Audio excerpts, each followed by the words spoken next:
ಈಗ ಕಾಲ ಹೆಂಗ ಬದಲಾಗೈತೆ ಅಂತಂದ್ರೆ ಬಡವರ ಮನೆ ಒಳಗ ಸಂಪೂರ್ಣ ಅಕ್ಕಿ, ಶ್ರೀಮಂತರ ಮನೆಯಾಗ ಈಗ ಜೋಳದ ನುಚ್ಚು.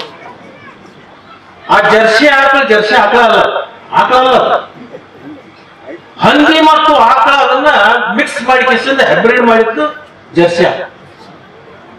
ಅವಾಗ ಕಾಲ ಹೆಂಗಿತ್ತು,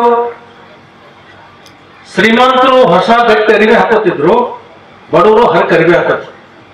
ಈಗ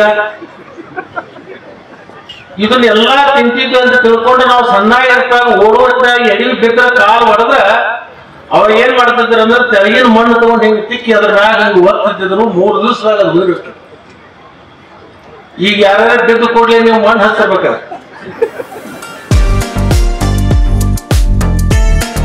ಅವಾಗಿನ ಕಾಲ ಹೆಂಗಿತ್ತಂದ್ರ ಶ್ರೀಮಂತರ ಮನಿ ಒಳಗ ಅಕ್ಕಿ ಅನ್ನ ಮಾಡ್ತಿತ್ತು, ಬಡವ್ರ ಮನಿ ಒಳಗ ಜೋಳದ ನುಚ್ಚು ಅಂತ.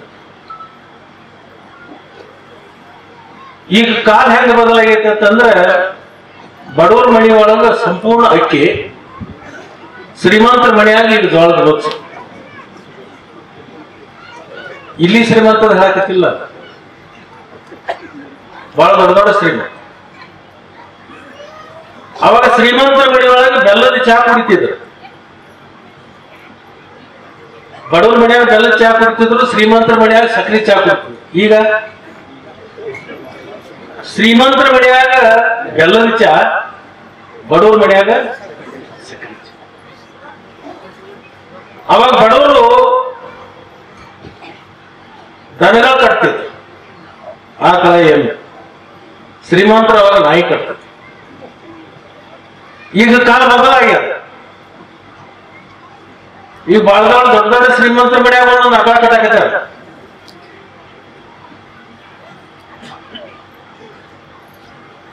ಅವಾಗ ಕಾಲ ಹೆಂಗಿತ್ತು, ಶ್ರೀಮಂತರು ಹೊಸ ಗಟ್ಟಿ ಅರಿವೆ ಹಾಕೋತಿದ್ರು, ಬಡವರು ಹರಕ ಅರಿವೆ ಹಾಕೋತಿದ್ರು. ಈಗ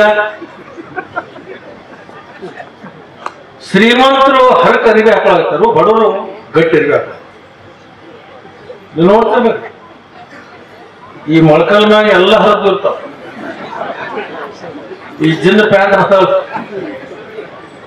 ಒಂದು ಗಟ್ಟಿಯಾಗಿ ನೋಡ್ಬೇಕ್ರಿ.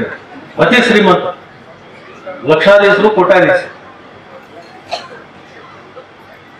ಈ ಕಾಲ ಬದಲಾಗೋದ್ರಿಂದ ನಮ್ಮಲ್ಲಿ ಈ ರೋಗಗಳ ಉತ್ಪನ್ನ ನಮ್ಮಲ್ಲಿ ಜಾಸ್ತಿ ಆಗಿದೆ. ನಾವು ತಿಂತಕ್ಕಂತ ಪ್ರತಿಯೊಂದು ಆಹಾರದಲ್ಲಿನೂ ಗ್ಲೂಕೋಸ್ ಕಂಟೆಂಟ್ ಜಾಸ್ತಿ ಇರೋದು.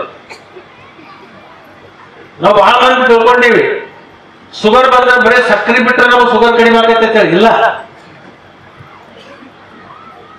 ನೀವು ಗೊಂಜಾಳ ತಿಂದ್ರೂ ಶುಗರ್, ಅಕ್ಕಿ ತಿಂದ್ರೂ ಶುಗರ್, ಜೋಳ ತಿಂದ್ರೂ ಶುಗರ್.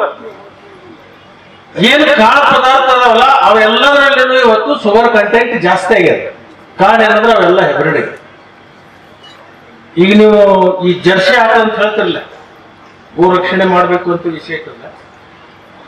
ಆ ಜರ್ಸಿ ಆಕಳ ಅಲ್ಲ, ಹಂದಿ ಮತ್ತು ಆಕಳ ಅದನ್ನ ಮಿಕ್ಸ್ ಮಾಡಿ ಕಿಸಿಂದ ಹೈಬ್ರಿಡ್ ಮಾಡಿದ್ದು ಜರ್ಸಿ ಆಕಳ.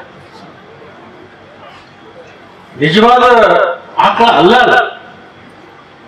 ಅವೇಟ್ ಹೇಳ್ತಾವ್ರಿ, ಇಲ್ಲಿಂದ ಕಡಿಮೆ 20 ಲೀಟರ್. ಮೊನ್ನೆ ನಾವು ಬ್ರಾಜಿಲ್ ಹೋಗಿದ್ದೆ, ಬ್ರಾಜಿಲ್ದೊಳಗೆ ಒಂದು ಡೇರಿಗೆ ಹೋಗಿ ನಾವು ಭೇಟಿ ಆದೀವಿ. ಒಬ್ಬ ರೈತ ಡೇರಿ ಮಾಡಿ, ಆ ಬ್ರೆಜಿಲ್ ದೇಶದೊಳಗೆ ಒಂದು ಆಕಳ ಎಷ್ಟು ಹಿಡ್ತಂದ್ರೆ ಒಂದು ದಿವಸಕ್ಕೆ 50 ಲೀಟರ್ ಹಾಲು ಹಿಡ್ತಿ.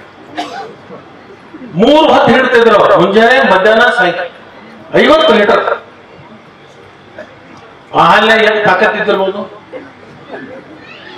ಅವಾಗ ನಮ್ಮ ಜವಾರಿ ಆಕಳುಗಳು 2-2.5 ಅಂದ್ರೆ ರಗಡ. ಅಂತ ಹಾಲು ಅವಾಗ ಕುಡಿತಿದ್ದೀವಿ, ಅಂತ ಜವಾರಿ ರೊಟ್ಟಿ ತಿಂತಿದ್ದೀವಿ, ಅಂತ ಜವಾರಿ ಪುಂಡಿ ಬಲ್ಲಿ ತಿಂತಿದ್ದೀವಿ. ನಿಮಗೆ ಯಾರಿಗೂ ಕೂಡ ಅವತ್ತು ನಾವು ಗೊಬ್ಬರ ಹಾಕಿತ್ತು, ರಾಸಾಯನಿಕ ಗೊಬ್ಬರ, ಕ್ರಿಮಿನಾಶಕ ಹೊಡೆದದ್ದು ಔಷಧ ಇಲ್ಲ. ಇದನ್ನೆಲ್ಲಾ ತಿಂತಿದ್ದು ಅಂತ ತಿಳ್ಕೊಂಡು ನಾವು ಸಣ್ಣ ಇರ್ತಾಗ ಓಡುವಂತಾಗ ಎಡಿ ಬಿದ್ದ ಕಾಲು ಹೊಡೆದ ಅವ್ರು ಏನ್ ಮಾಡ್ತಿದ್ರು ಅಂದ್ರೆ ತೆಳಗಿನ ಮಣ್ಣು ತಗೊಂಡು ಹಿಂಗೆ ತಿಕ್ಕಿ ಅದ್ರ ಮ್ಯಾಗ ಹಿಂಗೆ ಒತ್ತಿದ್ರು 3 ದಿವಸದಾಗ ಅದು ಉಳಿರುತ್ತೆ. ಈಗ ಯಾರ್ಯಾರು ಬಿದ್ದು ಕೂಡಲೇ ನೀವು ಮಣ್ಣು ಹಚ್ಚಬೇಕಾರ, ನಿಮ್ಗೆ 15 ದಿವಸ ಗಂಗ್ರೀನ ಆಗಿಬಿಡ್ತದೆ. ಕಾರಣ ಏನಂತಂದ್ರೆ ನಮ್ಮಲ್ಲಿ ರೋಗ ನಿರೋಧಕ ಶಕ್ತಿಯನ್ನ ನಮ್ಮ ಶರೀರದಾಗ ನಾವು ಕಳ್ಕೊಂಡಿದೀವಿ. ಆ ರೋಗ ನಿರೋಧಕ ಶಕ್ತಿ ನಮ್ಮಲ್ಲಿ ಯಾಕೆ ಕಡಿಮೆ ಆಯ್ತು ಅಂತಂದ್ರೆ ನಮ್ಮ ಬೀಜಗಳೆಲ್ಲವೂ ಹೈಬ್ರಿಡ್ ಬಂದವು. ನಮ್ಮ ಎಲ್ಲಾ ಬೀಜಗಳು ಹೈಬ್ರಿಡ್ ಬರೋದ್ರಿಂದ ಆ ಹೈಬ್ರಿಡ್ ಬೀಜಕ್ಕೆ ಅವಕ್ಕೂ ನಿರೋಧಕ ಶಕ್ತಿ ಇಲ್ಲ. ಒಂದು ಯಾವ್ದಾರ ಹುಳ ಬಂದ್ರು ಅದಕ್ಕೆ ಔಷಧ ಹೊಡೆದ ಹುಳ ಕೊಡ್ಬೇಕು.